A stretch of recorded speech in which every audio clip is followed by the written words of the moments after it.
ఈరోజు నేను చేసిన పనికి మార్నింగ్ టిఫిన్ తినడం గూడా మానేశానురా. అంతలా పని చేశా. పండగని మా అమ్మ ఇల్లు దులిపిచ్చిందిరా నాతోని. ఇల్లు దులిపిచ్చింది, గిన్నెలు తోమిచ్చింది, బట్టలు ఉతికిచ్చింది. దీనమ్మ జీవితం. బాత్రూమ్‌లు గూడా కడిగిచ్చిందిరా ఆఖరికి. ఛీ! నా జీవితంలో ఒక్కసారి గూడా బాత్రూమ్‌లు కడగలేదురా. ఫస్ట్ టైమ్ బాత్రూమ్‌లు కడిగిన. ఛీ! ఛీ! నాకే అర్థం కావట్లేదు. ఇంకెందుకురా ఈ జీవితం అనుకునే లోపు 12 అయిపోయిందిరా అప్పుడే. ఇంకా ఆ టైంలో ఏం టిఫిన్ చేత్తాం చెప్పండి. చేపల కూర వండింది మా అమ్మ. అంటే దాన్ని మొత్తం శుభ్రం చేసి, అన్నీ చేసిస్తే వండేసింది. అలా స్నానం చేసొచ్చి తినేసి కూర్చున్నా.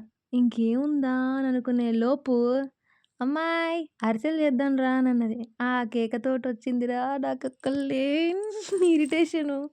పొద్దున్నుంచి సావగొడుతున్నావు గదా! ఒకటే మోత. ఈరోజు మోసిన మార్నింగ్ లేచిన కాడ్నుంచి ఇప్పటి వరకి కూడా ఇరాం లేకుండా చేసిందిరా సామి. ఇంగేముంది సాయంత్రానికి అందరం కూర్చొని దోసలేసుకొని తినేసాం. మార్నింగ్ నా వాటా ఉంది కదా! నా దోసలు నేనేసుకుంటా అంటే మా నాన్న గూడా కావాలన్నాడు.